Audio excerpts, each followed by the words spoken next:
Pero me da mucho gusto saludar aquí en el estudio al periodista Jesús Esquivel, que nos ha traído su libro El juicio, crónica de la caída del Chapo. Bienvenido, Jesús.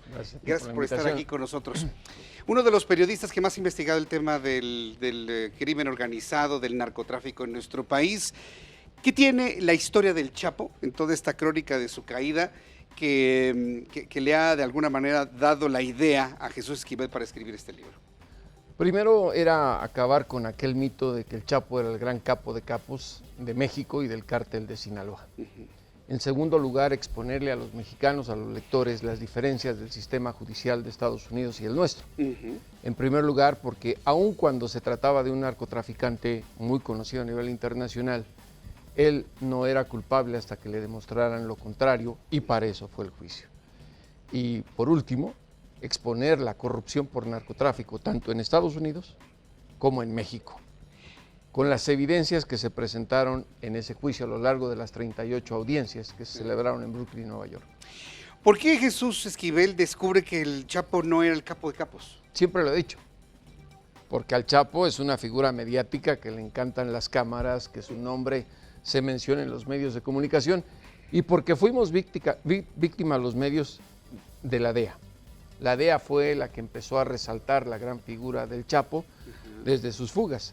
Pero te pregunto, cuando el Chapo estaba escondiéndose, Estados Unidos decía al mismo tiempo que el cártel de Sinaloa era la organización más poderosa del planeta y seguía metiendo drogas. ¿Quién la dirigía? Ismael El Mayo Zambada García. Para mí el Chapo es una figura mediática que ya le estorbaba al cártel. Y en el juicio queda claro, con las evidencias, los testimonios de gente que estaba ahí. El Vicentillo, Jesús Vicente Zambada Niebla, el hijo del Mayo Zambada, incriminó al Chapo. La DEA le pasó por teléfono a su papá. ¿Cómo es posible que la DEA tenga el teléfono del Mayo Zambada y siga sin que alguien lo capture? ¿Para quién fue incómodo entonces el Chapo Guzmán? Para el cártel, para el negocio del Para cártel. el mismo cártel. Sí, y recuerdan. Es una víctima de traiciones. No, se le acabó el corrido, simplemente. No. El rey ha muerto, viva el rey. Recuerda que incluso poco después de que fue recapturado, a sus hijos los secuestraron. Quien los liberó fue el Mayo Zambada. El negocio del narco es así. Este juicio me parece que es importante ahora para lo que nos interesa a los mexicanos.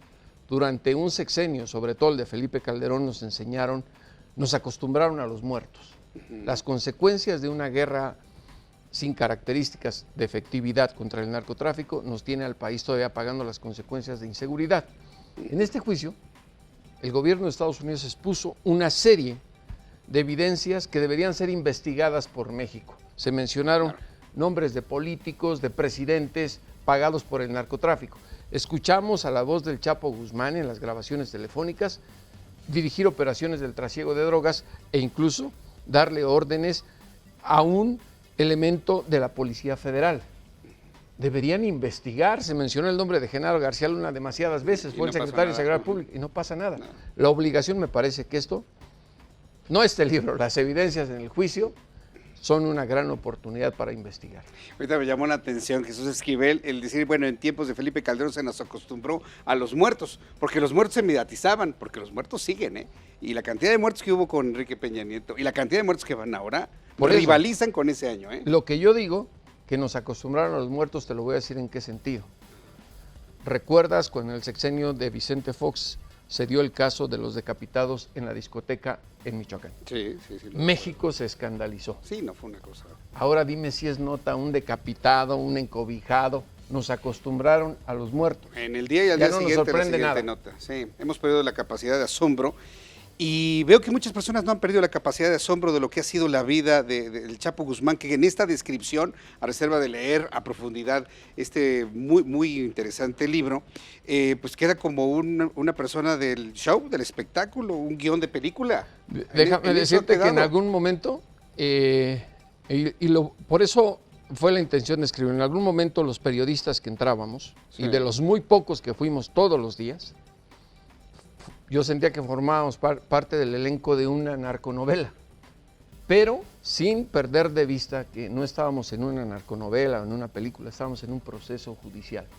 Y ve cómo termina, con una sentencia a cadena perpetua más años de prisión, que esos ya no tiene nada que contar, con, repito, un montón de testimonios, fotografías, grabaciones, y no nos dieron a conocer todas, que deberían ser investigadas. Jesús Esquivel nos presenta el día de hoy aquí este libro, lo presento a cámara, a ver si lo podemos ver, Jerry.